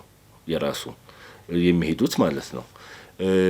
ቅድም ያልኩሽን የህንድን አንድ ኤግዛምፕል ላምጣልሽና ሳውዝ ላይ ያለች አንድራ ፕራዴሽ የምትባል ትልቅ ስቴት አለች። እሷ ሁለት ቦታ ተከፈለ ማለት ነው። ቴላንጋናና አንድራ ፕራዴሽ ሬዚጁዋል ነው የሚሉት የቀረው ዘ ሪሜኒንግ ስቴት ማለት ነው። ሁለት ቦታ ሲከፈል የአንድራ ፕራዴሽ ስቴት ዋና ከተማ የነበረችው ሃይድራባድ የምትባል ከተማ ናት። ሃይድራባድ ኢዝ ኤ ሜጋ ሲቲ ወደ 6 ሚሊዮን ህዝብ ያለው ነው። ከዓለም ፋይናንሻል ሴንተሮች አንዱ የሆነው ማለት ነው። በአይሲቲ ቴክኖሎጂስ በኢንፍራስትራክቸር ሃይድራባድን ብለሽ እንዲሁ ቪዲዮን ብታዩ ከነ ኒውዮርክ እና ከነ ሌሎቹ ጋር ባላነጻጽረው አጠገብ ካለው ከነ ሙምባይ የነ ህንድ ከተሞች ከነሱ ከነ ኒው ዴልሂ ኢኳል ቶፕ የሚቀመጥ ከተማ ነው ማለት ነው። ሃይድራባድ ያለው ቴላንጋና የሚባለው ህዝብ መካከል ነው ያለው እና ሃይድራባድ ውስጥ ሌሎቹ ኢንቨስት አድርገናል በዚህዎቹ ምናምን ሲሉ ማለት ነው። እንዴት ይሁን ወደሚለው ወደ ኔጎሽዬሽን ነው የሚገቡት ማለት ነው። ዲቫይድ የሚያደርጉበት አሁን ዝርዝር ህጎቹን እዛው ሄዶ ማጥናት ይቻላል። አሴት ዲቪዥኑ እንዴት ነው የሚሆነው? አዲስ ሀገር አይደለም የሚመሰረተው። ስለዚህ ቋሚ ያለበት ንብረት ጂኦግራፊክ ሎኬሽን ውስጥ ነው የሚቀረው የሚለውን አመጡ ማለት ነው። ተንቀሳቃሽ የሆኑ ንብረቶችስ ላይክ መኪና፣ ኮምፒውተር፣ ፋሲሊቲስ የመሳሰሉት ነገር ይኖርሻል። እነሱ እንዴት ነው የምንከፋፈል? ኦኬ ይሄን በጋራ ያፈራናቸው ሀብቶች ናቸው። አዎ በጋራ ያፈራናቸው ነው። እንዴት እናድርግ? ፖፑሌሽን ፕሮፖርሽን ገባሽ? ፖፑሌሽን ፕሮፖርሽን የሚልሽ አሁን ቴላንጋና ፒፕል ኦር ቴላጉ የሪጅኑ 42% ነው የህዝቡ። አዎ የአንድራ ፕራዴሽ ስቴት የህዝቡ ብዛት 42% ነው። ስለዚህ ሀብት ክፍል ላይ 42%ቱ ወደ ቴላንጋና ይሆናል። 58%ቱ ወደ ድሮ ሬዚጁዋል የአንድራ ፕራዴሽ ስቴት ያለው የሴማንድራ ምናምን የሚባል ቋንቋ አለ፣ ወደዛኛው ይሆናል። ሳምቲንግ ላይክ እንደዚህ ያለ የኔጎሽዬሽን ተርሞች አሉ ነው። ናይጄሪያ ውስጥ አለ፣ ሌሎች ሀገሮችም ብዙዎቹ ማጥናት ትችያለሽና ህግ ማዕቀፍ የሚለው ጄኔራል ፍሬምወርክ ነው። አሁን አንቺ ወደ መጣሽበት አሁን የ10 አመት 2 ተርም ሲባል 10 አመት ነው። ዘ ሴም ቲንግ ምናልባት ይህንን ህግ ደቡብ ምክር ቤት ሲያወጣት የቴላንጋናን ኬዝ በደንብ አይተውታል ማለት ነው። አንድራ ፕራዴሽ ሃይድራባድ ለ10 አመት ነው እነሱ በ10 ኢንክሊር ተርምስ ነው ማክሲመም 10 ይርስ ጆይንት ካፒታል ሆነ ተቀጥል ብለው ይወስኑስ ማለት ነው። ጆይንት ካፒታል ሲሆን የዚህኛው ክልል ኃላፊነት ምንድነው? የዚህኛው ዝርዝር ህጎቹ ደግሞ ዲቴል አሉ ማለት ነው። የእያንዳንዱ ሲኖሩ የሚያስተዳድራቸው ምንድነው? ማስተዳደሩ አሁን እዛ ቴላንጋና ነው፣ እዚህም ሲዳማ ነው። በግልጽ ቋንቋ አስቀምጠውታል። ሲዳማ ነው የሚያስተዳድረው ምን የሚለው ነገር ግን የጸጥታን የትኛው ኃላፊነት የኦፊስ አድሚኒስትሬሽን የመሳሰሉት ደግሞ ዝርዝር ህጎች ይኖራሉ ማለት ነው። ያን በኔጎሽዬሽን ቀስ ብለው ቁጭ ብለው እየተነጋገሩ የሚያወጡት ህግ ነው የሚሆነው ማለት ነው። በእንደዚህ ያለ ሁኔታ ነው የሚኬደው ማለት ነው። እና መግባባት መድረሳቸው በጣም ትልቅ ደስ የሚል ነገር ነው ለኔ። አብረው እያወሩ ወደ መግባባት መምጣታቸው ነገር አንድ ላይ እንዲህ ሆኖ የሚኖር የተጋመደ ህዝብ አዲስ ክልል ሆኛለሁ ስትይ ልክ ፍቺ ጠይቀሽ ወተሽ ጨርቄን ማቄን ሳቲ ድስትና እንትን ቁጥረሽ ተከፍለሽ መትሄጂ አይደለም። ይሄ አብረሽ የምትኖር ህዝብ ነው። እንደዛ የሚያስቡ ሰዎች አሉ። ተሳስተዋል ነው ምንሽ። በተለይ የዚህ ሲዳማና ክልል ጥያቄ ካለፈ በኋላ እኛም በሰፊው ጋብዘን እንደገና የምናወራበት ነው የሚሆነው። ቀላል ነገር አይደለም። በተለይ ክልል ላይ የሚሰሩ ሰዎች ምናምን ያው ወደዛ ነው ሽፍት የምናደርገው አይደለም የሚሉ ብዙ ጥያቄዎች አሉ። ካለን ሰዓት አንፃር ሌላ ጊዜ በደንብ እናወራለን። እንደ ወደ ቀስቀሳው ከመምጣቴ በፊት የዚህ የሲዳማነት ክልል ጥያቄ ላይ አሁንም አንዳንድ ሰው ሲዳማ ብዙ ዋጋ ከፍሎበታል፣ መስዋዕትነት ከፍሎበታል፣ የሰውም የንብረትም መታሰርም መሞትም የመሳሰሉ የሚላለ የተወሰነ ወገን ደግሞ ያው ሚዲያ አይደለን እንሰማለን እኛና አይ ሲዳማ እንደውም ዋጋ አስከፍሏል ሌላውን ህዝብ መስዋዕትነት አስከፍሏል የሚልም አለ። ለዚህ መነሻ የሚያነሱት በተለይ አሁን 2011 ላይ ከዚህ ከ11 ክስተት ጋር ተያይዞ የተከሰቱ ጥቂት ግጭቶችንም ዋቢ አድርገው የሚያነሱ ሰዎች አሉና በጥቅሉ የዚህ ሲዳማነት ክልል ጥያቄ ምን ያህል እንደ ዋጋውን ስትለካው ምን ያህል ዋጋ ተከፍሎበታል ብለህ ታስባለህ? እንግዲህ ሂስቶሪካል ዳራውን የታሪካዊ ዳራውን ነግሬሻለሁ። በሲዳማ ትጥቅ ትግል ውስጥ ስለሞቱት ነው ካልን ቀኑን ሙሉ አይበቃ ነው። አንድ ኢንሲደንስ ብቻ ልንገርሽ። ደርግ ኢታሊን የሚባል ቦምብ ተጠቅሞ ደቡብ ሲዳማን ቫሊ ውስጥ ህዝቡን እንደፈጀ ብዙ ሰው ያውቅ። እንግዲህ ጦርነቱ ምን ያህል ከባድ እንደሆነ ፕሌን የምታሰልፊ ከሆነ ከፕሌንም ኢታሊን የሚባል ቦምብ ምንድነው የሚያደርገው መሰለሽ?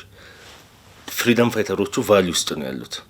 ማሸነፍ በሚያቀተው ጊዜ ቫሊውን እንደ ብላንኬት ነው የሚያፍነው ይሄ ኢታሊን ቦምቡ ማለት ነው። ከዛ ቀርሞ ምንድነው ያደረገው? ይርጋለም ያሉትን ኖርዌጂያኖች ቀርሞ አስወጣ፣ ኢንተርናሽናል አቴንሽን እንዳይስብ። ኦኬ በዛ በአንድ ቀን ሬድ ያለቀውን ህዝብ አስቢ። እንግዲህ ሚሊተሪ ፋይቱን ትተሽ ሲቪሊያን ምን ያህል እንደሚሞት ነው የምልሽ። ሲዳማ ያለ ዋጋ ያለ ደም ያመጣው አይደለም። አሁን እያንዳንዱን ይሄን እኛ በደም ዋጋ በደም ያመጣነው ክልል ነው የኛ ብቻ ነው የሚል ሴንቲሜንት የሚፈጥር ከሆነ ያግባብ አይደለም፣ የሁሉም ነው። ሌላው በተፈጠረው በጣም የሚያሳዝን ነው። ማንንም ያልገመተው ማንንም ያልጠበቀው ነው። በህግ ምርመራ እየተካሄደ ነው። በዞንም በሌሎችም ደረጃ ኮሚቴ ተቋቁሞ እየሰራ እንዳለ አውቃለሁ። እነኚህ የተጎዱትን ወገኖች ለመካስ የሚካሄድ እንቅስቃሴ አለ። በምንም ሁኔታ አግባብ ነው የተደረገው የሚል አይነት ነገር የሚያስኬድ አይደለም። ነገር ግን ይሄ ነገር ሀፕን አድርጓልና ሲዳማ የተለየ ስፔሻል የታሪክ ግዴታ ይኖርበት ኦር በታሪክ ሊያቢሊቲ ውስጥ ይሁን የኔ ዋጋ ካንተ ደም ይበልጣል የሚባል የትምክህት አካሄድ ካልሆነ በስተቀር አግባብ አይደለም ለሁለቱም።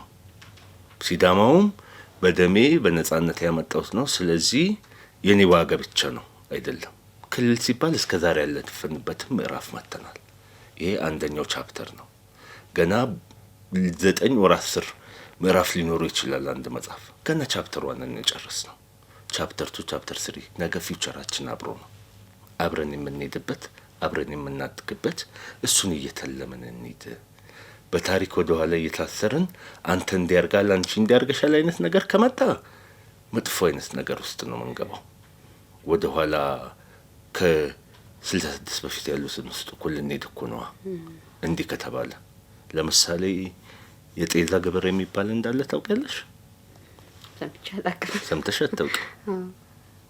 ከግብሮቹ አይነት በጣም ከሚያስገርሙኝ የጤዛ ግብር አንዱ ነው። እንዲሁ ባጭሩ ልበልሽና ማለት ነው። ባላባቱ ከተማ ውስጥ ቁጭ ብሏል። ገጠር መሬት አለው። የሲዳማ ጭሰኛ ነው የሚያርሰው። ቡናውን መሸምጠጥ አይችልም። ቡና በጊዜ ተለቅሞ ወደ ማርኬት ካልቀረበ ይበላሻል። ሄዶ ለሚገምትበት ሱሪውን ጤዛ ይነካዋል። ለዛ ግብር ተጨማሪ ይከፍላል።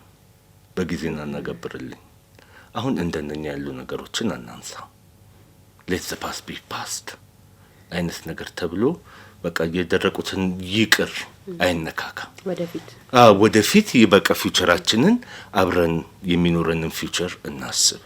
ወደዛ እንሂድ በሚባለው በእንሂድ የሚሻል ነው እንጂ የዋጋ የሊያቢሊቲ የኔ ዋጋ ይበልጣል የኔ ዋጋ ይበልጣል ፉክክር ውስጥ መግባቱ አግባብ አይመስልኝም።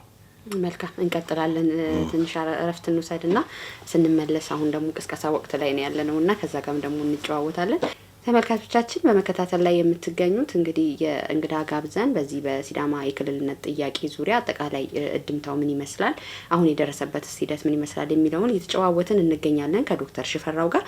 እናንተም የተከታተላችሁን እንድትቆዩ አሁንም በድጋሚ ጋብዛለሁ። እረፍት ወስደን ስንመለስ ደግሞ አሁን ላይ ካለው የዚህ የቅስቀሳ ስራዎች ጋር ተያይዞ የምናወራ ይሆናል። በያላችሁበት አሁንም መልካም ቆይታ።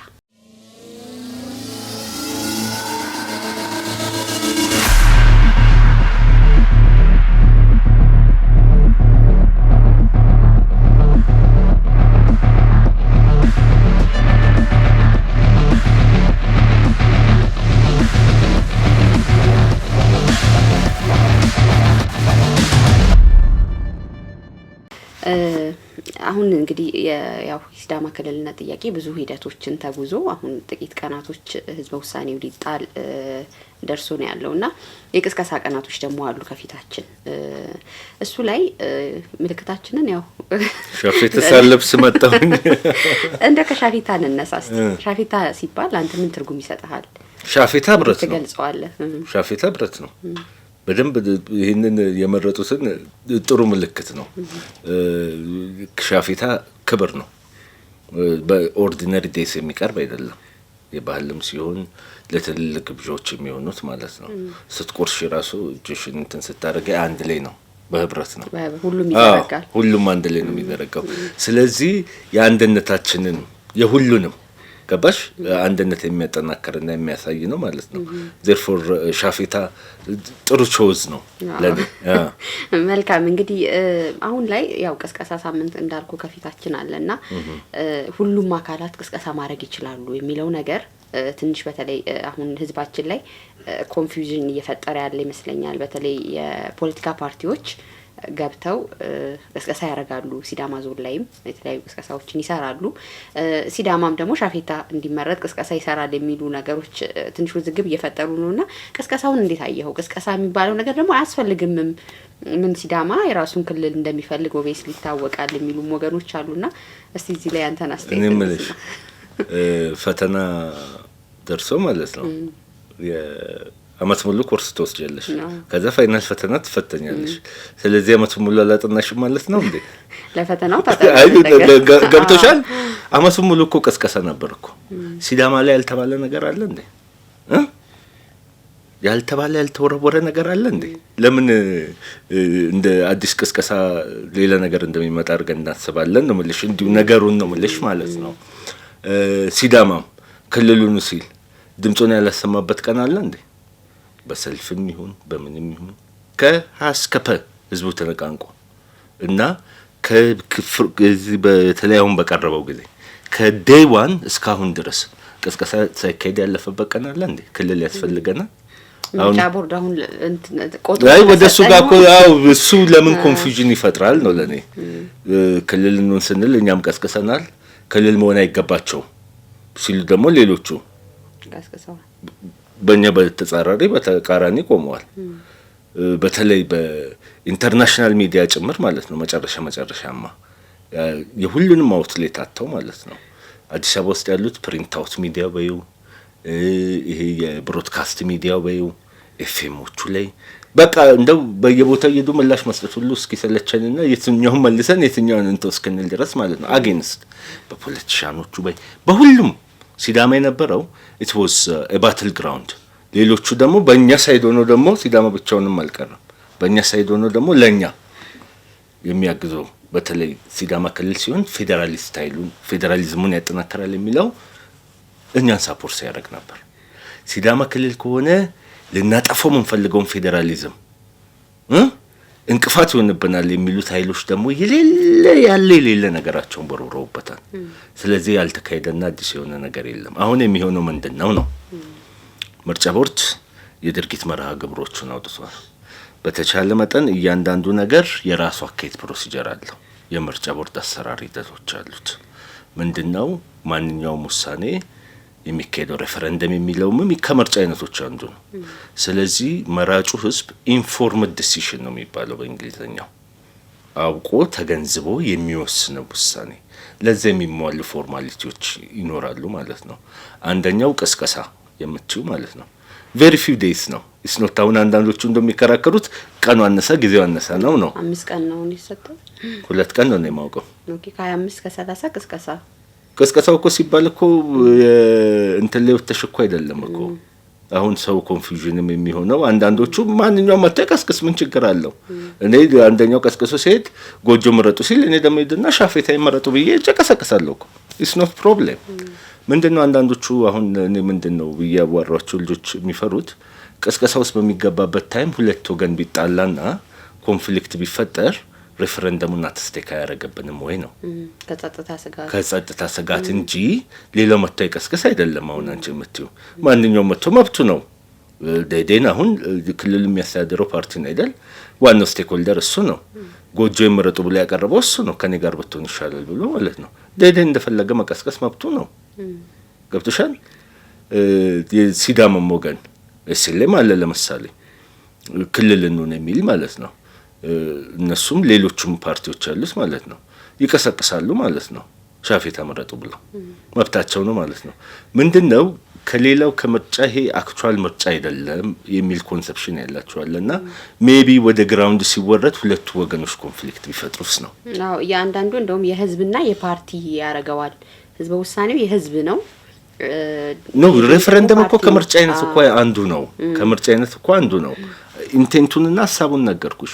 ኢንፎርምድ ዲሲሽን ነው ህብረተሰቡ የሚያስፈልገው ማለት ነው። የህዝብ ቢሆንም እኮ ህዝቡ ሁለት ምርጫ አይደል እንደ ቀረበለት ወይ ከደቡብ ክልል ጋር እኖራለሁ ወይንም ለብቻ ክልል ሆናለሁ ማለት ነው።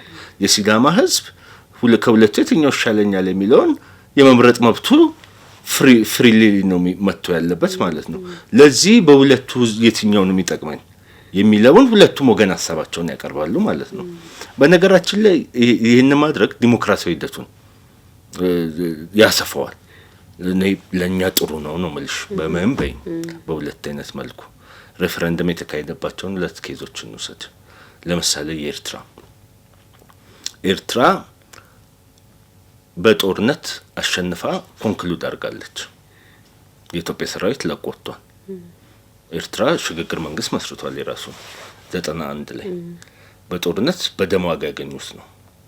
ነገር ግን ሬፈረንደም ማካሄድ ነበረበት።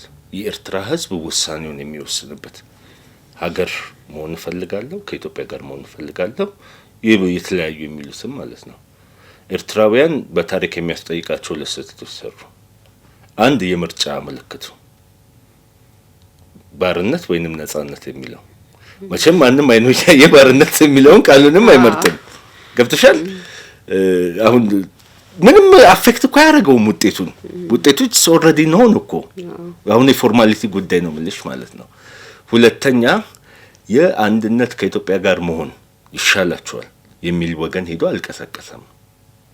ስለዚህ በሻዕቢያ ፍላጎት ብቻ የሆነ ነው የሚባል አሁን ልክ ታሪክ ተወቃሽነት አይነት ማለት ነው። አሁን የቅርባችን ያገራቱን ነው ሲዳማ ኬዝ አሁን የመገንጠል ሀገር የመመስረት አይደለም እነኚህን ያመጣውልሽ ሬፈረንደም የሚለውን ኤግዛምፕል ላምጣልሽ ብዬ ነው። ኬዞቹ አናሎጂው አንድ አይደለም። የሀገር ለመሆን የሪጅን ነው። ሁለተኛ ሳውዝ ሱዳን ነው። ኮምፕሬሄንሲቭ ፒስ አግሪመንት የሚባል 2006 ነው የተፈረመው በደቡብ ሱዳንና ኖርዝ ሱዳን ለ5 ዓመት የሚቆይ በምን አይነት እንደሚሄዱ ጦርነቱን አቁመው የደቡብ ሱዳን ህዝቦች ፍላጎት ምንድነው የሚለው ህዝበ ውሳኔው ከ5 ዓመት በኋላ እንዲሁም 2011 ነው የተካሄደው። በዚህ በ5 ዓመት ጊዜ ውስጥ የደቡብ ሱዳን ፍሪደም ፋይተሮችም አገር መሆን ይጠቅመናል ሲሉ ሊቀሰቅሱ ሊሰብኩ፣ በሰሜኑም ያለው ከሰሜኑ ጋር አንድ ላይ ብንሆን እንደሚጠቅመናል ሲል ሊቀሰቅስ ሊሰብክ ተብሎ ማለት ነው። ያ5 ዓመት ጊዜ ነው ኮምፕሬሄንሲቭ ፒስ አግሪመንት ተብሎ በሰፊው የተወሰደው ማለት ነው። ምንድነው አት ዘ ኤንድ ኦፍ ዘ ዴይ ኢንፎርምድ ዲሲሽን እንዲኖረው ህዝቡን ማስቻል ነው።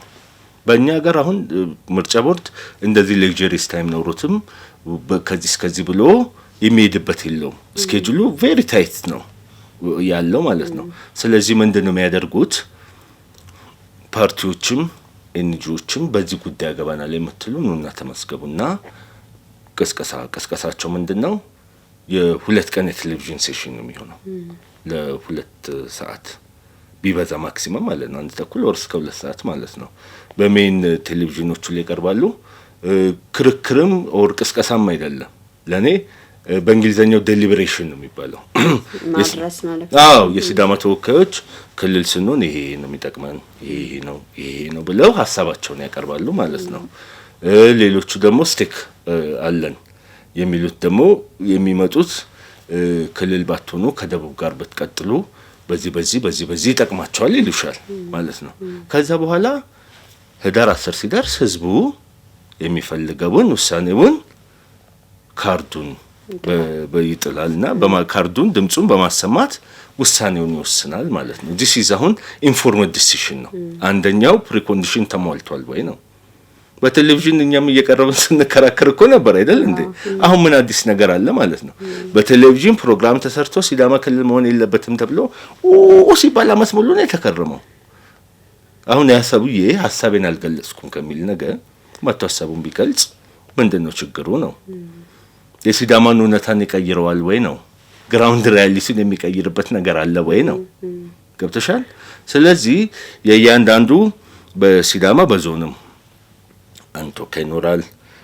ፖለቲካ ፓርቲዎች ሲዳማ ውስጥ የሚንቀሳቀሱ የሰሌም ሲዳማ ዲቾ ሌሎችም ያሉት አንድ ባይሆን እንትን ሶሳይታል ሲቪል ሶሳይቲ የሚባለው የለንም። በዚህ አጋጣሚ ነው እኔ በጣም ብዙ አለ ብዬ ነበር የማስበውና ለሌሎችም ወጣቶችም ሌሎችም ማሰብ ያለባቸው የሲቪል ሶሳይቲ ኢምፖርታንስ ምን ያህል እንደሆነ ነው። አንድ ነው ሲዳማ ዩዝ አሶሲዬሽን እንደምንም መጨረሻ ሊተራሩት እንዲመዘገብ የሆነው እንጂ ብዙ የለም ማለት ነው። በዚህም አሁን በእያንዳንዱ በየፕሮፌሽኑ ለምሳሌ የሲዳማ ሌጋል ፕሮፌሽናልስ አሶሲዬሽን እንዳለ አውቃለሁ። የሄልዝ አለ፣ የአግሪካልቸር፣ የፕራይመሪ ኤዱኬሽን ግን ፎርማላይዝ አላረጓቸው ወይንም ሳይሰሙ አልተመዘገቡም ማለት ነው። በዚህ በኩል አንድ ብቻ ነው የተመዘገበው። በዛ በኩል ምርጫ ቦርድ አንድ ጥሩ ያደረገው ነገር ምንድነው 100 ምናምን ፓርቲ ያለና 100 ምናምን ፓርቲ በሲዳማ ጉዳይ እጄ ያገባኛል ብሎ አልመዘገባቸውም። 11 ብቻ መሰለኝ ያቆመው ሁሉንም የሲዳማዎቹንም የሌሎቹንም ጨምሮ ማለት ነው። ስለዚህ ሀሳብን የመግለጽ ዴሊብሬሽን የ2 ቀን የሚዲያ ካምፔን ለ2 ሰዓት የሚሆን ነው እንጂ የሚወራው ያን ያህል የሚያሰጋ እናንተን የሚል ነገር የለውም። ስለዚህ ቢሆንም ህዝቡ በጸጥታ መቀበል ነው ያለበት። ቴሌቪዥን ስንት ቤት ነው ያለው? ቆይ ንገረኝ እስቲ። አይ ስንት ቤት ነው ያለው? ቴሌቪዥን ብቻ ሳይሆን አሁን ምናልባት እነዚህ ምልክቶቹን የመለጠፍ በየቦታው ላይ የማስቀመጥ ነገሮችም ሊኖሩ ይችላሉ። ኤኒዌይስ በየትኛውም ቢሆን ግን ብዙ አይጎዳም ነው ያንተ? አረ ምንም ጉዳት የለውም። እንደውም ለህዝቡ ላላወቀው እስካሁን ቀደም ያልኩሽ ወገኖች አለ አይደል አውቆ እንዲወስን ከክልል ከሬፈረንደም በኋላ እኔ አሁን this is simple majority እኮ ውጤቱ ህገ መንግስቱ ለሚያስቀምጠው ማለት ነው 50+1 ነው። እንደው የትኛው ውጤት አፌክት የሚያደርግ ነገር ይኖራል ነው ማለት ፎርማሊቲ ለማሟላት እንጂ እኮ 50+1 ነው። ገብቶሻል? እኔ ባይሆን ለሌላው ይሄ ሲዳማ ነን ሲዳማ ብዬ መከፋፈል አልወድም። ነገር ግን ለሌላው የምለው ሲዳማ ክልል ሆኗል።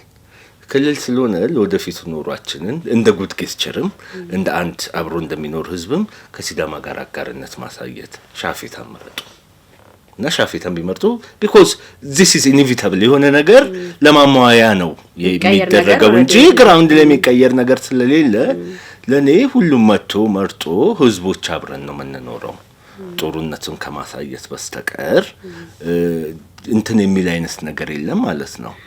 ኦሬዲ አሁን እኔ እንደውም ፖለቲካል የተወሰነው ውሳኔ ሰላሙን በማምጣቱ ጥሩ ቢሆንም ህዝቦች አሳይተውት ቢሆን ኖሮ ከፖለቲካ ውሳኔ በፊት በጣም ደስ ይለኛል። እኔን የሚወደኝ አብሮኝ የሚኖር ህዝብ ለኔ ድምጹ ሰጥቶኛል። ስለዚህ ሞር እንደወደው እኮ ነው የምሆነው። ገብቶሻል? ፖለቲካል ውሳኔ ከመወሰኑ በፊት ያባሰ ህዝብ ድምጹን ለሲዳማ ሰጥቶ ቢያሳይቶን ቢሆን ኖሮ ማለት ነው። አሁንም ያን ቢያደርግ ጥሩ ነው የምልሽ። በዚህ የቅድመ መስዋዕትነቶችን ስናነሳ በዚህ የሪፈረንደም ሂደት ላይ የሲዳማነት ክልል ጥያቄ ላይ በቅርቡ ደግሞ የታሰሩ አሉ እስር ቤት የሚገኙ እስካሁን ድረስ አሉና ድምጽ መስጠት ይቻላል እንዴ? እንደው እሱንም ተመልካች እንዲያቀው በእስር ቤት ሆኖ ድምጻቸውን መስጠት ይችላሉ? የነሱስ ሁኔታስ? እልሽ የታሰሩት አሁን እስር ቤት ያሉት አብዛኞቹ ጓደኞቼ ናቸው። እውነት ለመናገር ከኔ ጋርም በሚዲያ በምንም በትግሉም አንድ ላይ የነበርን ይሄ ነገር ሀፕን በማድረጉ እነሱ ይሄን ድልሚስ በማድረጋቸው በጣም አዝናለሁ። የዚህኛው በተለይ በአንድ አመት ውስጥ በነበረው ፎርፍሮንት ነው ሲታገሉ ድምጻቸውን ሲያሰሙ በሰላማዊ ትግልም ሁሉንም ከፊት ለፊት ነው ያሉት ልጆች እንደዚህ ያለ እጣ ፈንታ በመድረሱ ለሁላችንም በጣም የሚያሳዝን ነው። በምን አይነት መልኩ ነው? ዋናው ግን እነኚህ ልጆች የታገሉለት እንትን ያሉት ሲዳማን ክልልነት ለማምጣት ነው። ለነሱ ሲዳማ ክልል መሆኑ ትልቅ ድል ነው። የልፋታቸውን ውጤት የሚያዩበት ማለት ነው። በዚህ ታሪካዊ ቀን ውሳኔ በሚሰጥበት ቀን አብሮ ማዕከላችን አለመሆናቸው በአንድ ሴል ውስጥ ኮንፋይንድ መሆናቸው የሚያሳዝን ነው። ድምጽ መስጠት ፓርት ቢወስዱ ደስ ይለኛል። የፍርድ ቤት አሰራር ምን እንደሆነ አላውቅም። የእስር ቤት አሰራር ምን እንደሆነ አላውቅም። ያ ይፈቀዳል አይፈቀድም የሚለው ላይ ኮሜንት ማድረግ አልችልም። አብረውም ቢኖሩ ግን አይብሽ እንዴት ጥሩ እንደነበረ ማለት ነው። ምናልባት ለታሳስዩም የሚራክል ከሬፈረንደሙ ቀን በፊት ፍርድ ቤት ቀጠሮ አላቸው። ምናልባት ፍርድ ቤቱ የዛን ቀን አይቶ የራሱን ውሳኔዎች የሚወስንበት ይሆናል። ለታስቡሽ ዘቤስት የዋስትና መብታቸውንም ጠብቆ ተፈተው ከኛ ጋር ማዕከላችን ነው ለሬፈረንደሙ በ10 ስለሚሆን ይደርሳሉ በሚል ለታስቡሽ እንደዚህ ያለው ጥሩ ነገሮችን እንመኝ። ለምን ሆነ እንዴት ሆነ በህግ የተያዘ ጉዳይ ነውና ብዙ ማለት አይቻልም። ግን የነኚህ ልጆች በተለይ አንድ አመት ውስጥ የከፈሉትን ዋጋ የራሳቸውን ግማሹ ፕሮፌሽናቸውንም ትተው ቤተሰቦቻቸውንም ትተው የእናንተ ዳይሬክተሮች የነበሩት የኤስኤምኤን ማናጀሮችም የቦርድ አባላቶቹም በትግሉ በሁሉም ዳይሬክሽን ነበር። አንዱ በሚዲያ የሚደረግ ሲዳማ ምንም አይነት ሚዲያ ስላልነበረው ድምጹን የሚያሰማበትም ስላልነበር ከጎረቤት ህዝብ ሚዲያ ተውሰን የአየር ሽፋን ስናገኝ ነው ድምጻችን ስናሰማው። በአንድ ወገን ዶሚኔት ተደርጎ የነበረው ሚዲያ በተለይ ቅድም የጠራውልሽ ፕሪንት አውቶቹ አዲስ አበባ ያለው ኤፍኤም ብቻ ሲዳማ ላይ ማይዘንብ አይነት ነገር አልነበረምና ምንድነው ክፍተታችን የሚለው ፖለቲካል ትግሉ እዚህ አካባቢ ብቻ ሳይሆን በሁሉም አይነት መልኩ ነው ብለው የተገነዘቡ የነቃ ትውልድ አባላት ፊት ለፊት ያሉት ልጆች አንዱ የተገነዘቡት በሚዲያ በኩል የሚደርሰው እና ይህንን የእናንተ ሚዲያም ከመስራቾቹ አንዱ ሆነው ወደፊት ለማካሄድ ድክ እያለ ያለ ሚዲያ ላይ ነው ይሄ ነገር ሀፕን ያደረገው። ጥሩነቱ እዚህ ውስጥ የቀራችሁት የኤስኤምኤን ስታፎች ሚዲያው እንዳይዘጋ ቀን ተሌት የምትጥሩትን በቅርበትም የምናውቀው የምናየውም ነገር ስለሆነ ይህንን ማስቀጠላችሁ ለእነሱ ትልቅም ድል ነው።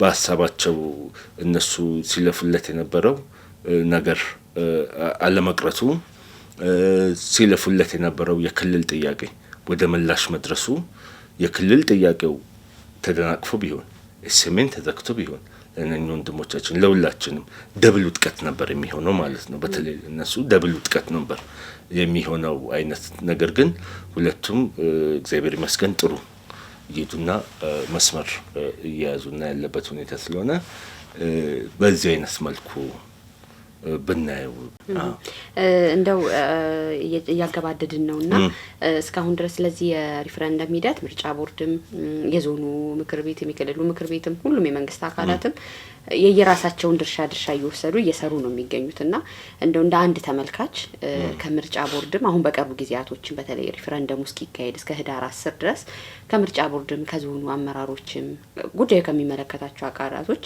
ቀር የምትለው ስራ ወይም በትክክል እየተሰራ አይደለም ይሄ ደግሞ በዚህ ይስተካከል የምትለው ነገር ካለ ቅድም በአድሚኒስትሬሽኑ ባልኩሽ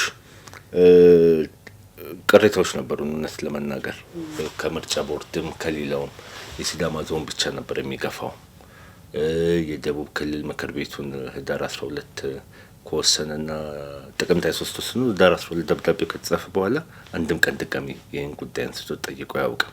እንደውም ጉዳዩን የማድበስበስና ወደ ኋላ የመቀልበስ አይነት እርምጃዎች ብዙ ዋጋ አስከፍሏል። ያ አሁን ፈጽሞ ቀርቷል። አሁን በቅርብ በምናየው በተለይ አዲሱ የክልሉ ፕሬዝዳንት ከመጡ በኋላ ነገሮች በጣም ጥሩ ሆነው እየሄዱ ናቸው። በደንብ በቅርበት እየደገፉ እንዳለ እናውቃለን እና ከኛ ዞን አመራሮች ጋር በጣም ተናበውና ደስ በሚል ሁኔታ እየሰሩ ነው ያሉት እና ሁሉ ነገሮች በአንዴ በመስመር ይዘው ስሙዝ ነው እንዲያልቁ የሆነበት ሁኔታ ስታይ በጣም ጥሩ ደስ የሚል አይነት ነገር ነው። ምርጫ ቦርድ ሁሉም ቅሬታ ነበረበት ሪፈረንደሙን ቀደም ብሎ ለማሳወቁ እስከ መጨረሻ መቆየቱ በጣም ህዝቡ ሁሉ በጥርጣሬ እንዲያዩ የሆነበት አይነት ነገር ነበር ማለት ነው። ያለ ምን እንደሆነ ምርጫ ቦርድ ጋር በቅርበት የምናውቅ ሰዎች ምናውቀው አለ። አብዛኛው ህዝቡ ጋር ግን አልደረሰም። ህዝቡ በጥርጣሬ እንዲመለከት አይነት ነበር የሆነው ማለት ነው። አሁን ግን በቅርብ ጊዜ የሚሰሩትን ስራዎች ስታይ በቁርጠኝነት ይህን ነገር ወደ መጨረሻው አድርጎ በሰላም ጨርሶ ለማስፈጸም የሚሄዱበትንና ቁርጠኝነታቸውን ስታይ በጣም ደስ የሚልሽ ነው። ከኛ ከዞን አመራሮችም ከሌሎቹ ጋርም እንዴት ተባብሮ እንደሚሰሩት ለምሳሌ አንድ ሁለት ኤግዛምፕል በነግርሽ ማለት ነው። ምርጫ ቦርድ እንደ ፌዴራል ተቋምነቱ አሁን ሲዳማ ባለው በዞን ደረጃ ዳይሬክት ግንኙነት የለውም፣ ስሩ ክልል ነው። ነገር ግን ኢንፎርማል በሆኑ ወይዎች ከኛ አመራሮች ጋርም ከሌሎችም ጋር እየተነጋገሩ ስሙዝሊ እየሰሩ ነው ያሉት ማለት ነው። ይሄ የምርጫ አስፈጻሚዎችን ምልመላ በሚሆንበት ጊዜ ከኛ አመራሮችም ከሌሎችም እንዴት ይሁን እንደዚህ ነው የሚሆነው ምን ይመስላችኋል? በጣም የመግባባቱ በጣም አለ። አሁን በኦፕን ሆኖ የመነጋገሩ ምን ማለቱ ማለት ነው። የቀረው አሁን 2 ሳምንት የመሳሰለ አይነት ነገር ጊዜ ነው። ጸጥታ መጠበቅ አለበት። ጸጥታ አንዱ እስካሁን ተመስገን ነው ምንም አይነት ነገር የለም ማለት ነው። ነገር ግን ጸጥታ በማደፍረስ እኩይ ተግባሩን ሊያሳይ የሚፈልግ አይል ሊኖር ይችላል። ሬፈረንደሙ እንዳይሳካ በፖለቲካም በሀሳብም በምንም የተሸነፈ አካል which don't know አለ ብዬ አይደለም። ነገር ግን ክፋት የሚያስብ ግሩፕ አይኖርም ደግሞ ብለሽ እንዳለ ሁሉን ነገር እንትን የምትዩ ነገር አይደለም ማለት ነው። ስለዚህ የዞኑ የጸጥታ አካላት የፖሊስ የፍትህ ያሉት ማለት ነው ከማንኛውም ጊዜ በበለጠ ይሄን ነክቶ የመጠበቅ ምክንያቱም ትንሽዬ ኮሽታ አቴንሽን ይስባል። ስለዚህ ከሌላው ጊዜ ሁሌም እንደሚጠብቀው ቃል ከሌላው ጊዜ በበለጠ በንቃት ይሄን ነገር እንዲያከናውኑና ሬፈረንደሙን በሰላም ጨርሰን እፎይ ብለን ለልማታችን እስቲ በአዲስ መንፈስ እናስብና ወደ ቻፕተር 2 የምንሄድበትን በሰላም እንዲያልቅ የመጨረሻው ፔጅ ላይ ስለሆን አንዷን ፔጅ በጸጥታ አንብበን እንድንጨርስ ነው። ስለዚህ ጸጥታ ላይ በጣም ይሰራ። ጥያቄዎችን በእኔ በኩል ጨረስኩ። ምናልባት በእኔ ውስንነት ያልጠየኩ ያልተነሳ ልታስተላልፍ ፈልገህ እድል ካልሰጠው ከአሁን ሰዓቱ ያንተ ነው። ምን ያቀርሻል? አትሳተይ ካለ ሻፌታን እንዲመርጡ ቀስቀሳት አይደለም ቀስሱም ሻፌታ ቀስ መረጡ ብለህ ሳቀሳቀስ ግን ሻፌታ ቲሸርቴን ለብሼ እንደመጣ ለምን አልነገርሽኝ? የምርጫ ቀስቀሳ ቀን ቢሆን ኖሮ እሱን እንትን አድርጌ መጣ ነበር። መልልሽ ነው የህዝቡ እንግዲህ አሁን ምን እንደሚመርጥ አንድ ኤግዛምፕል ብቻ ለንገርሽ። የሆኑ ጊዜ ሲኒየር ፖለቲከኞች የነበሩትና አሁን በጡረታ ላይ ያሉት የቀድሞ የኦነግ አመራሮች የነበሩ ረጅም ጊዜ ቆዩ እነ ኦቦ ሌንጮን፣ ዶክተር ዲማ፣ አቶ ሌንጮ ባቲ፣ ሌሎችንም የኦሮሞ አክቲቪስቶች ፌብሩዋሪ ውስጥ ጥተን አብረን ሆነን ከኛም እዚህ ካሉት ከነ ፕሬዚዳንት ሚሊዮን ነቀሬ ነሱካሪ አንድ ላይ ጆይንት ኮንፈረንስ ነበረ የኦሮሞና የሲዳማ እና ወደ ወረዳዎችም እንሄድ ነበር ማለት ነው። የተለያዩ በተለይ ወንሾ እዚህ ሸበዲኖም ያለውን ሁሉንም የካልቸራልም ሴትልመንቱንም ምኑንም እንዲያዩት እያረገን እንሄድ ነበር ነው የምልሽ። ከዛ በኋላ ህዝቡን በየቦታው ግብዣ ያደርጋል። ምን ይላል? ጥያቄዎች ይጠይቃሉ ማለት ነው። አቶ ሌንጮ ባቲ ያለኝ ምንድነው የሲዳማ ልጅ አፉን ሲፈታ ክልል ብሎ ነው የሚፈታው አለኝ። ስለዚህ ለሲዳማም ለሌላውም ይሄ ቀን ደርሷል። አሁን ህዳር 10 ይመጣል። ስለዚህ የምትመርጠውን ታውቃለህ። ሻፌታ ነው የምትመርጠው። ትንሽዬ ጎጆ ጠባብ ናት። ሻፌታ ህብረት ነው። ሻፌታ አንድነት ነው።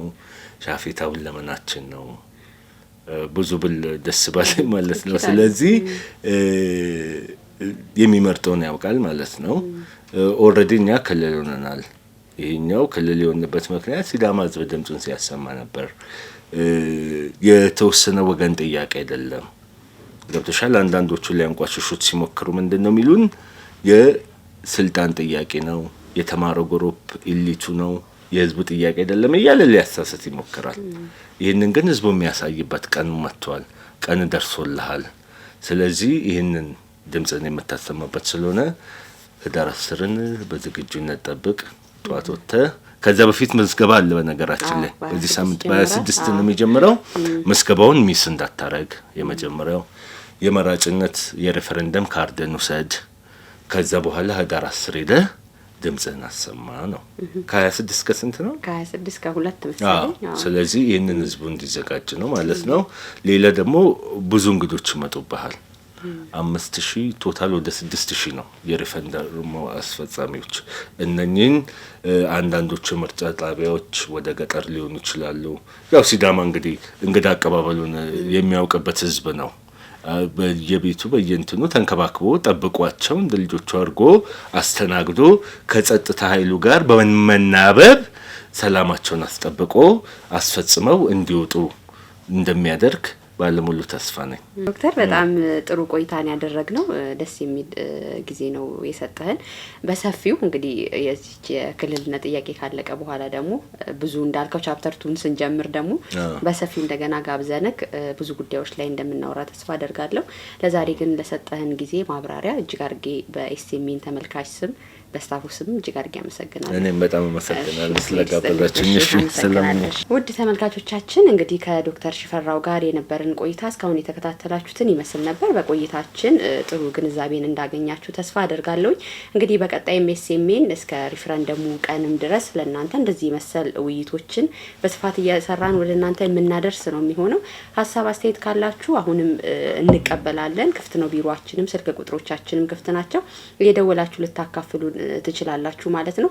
በያላችሁበት መልካም ጊዜን እየተመኘው ድል አብለማ ከካሜራማን ፍጹም አዲሱና ከአቡሽ አለማየሁ ጋር እንዲሁም ከመላው የስቱዲዮ ባለሙያዎች ጋር ከእናንተ ጋር ቆይታ አድርገን ነበር። ሰላም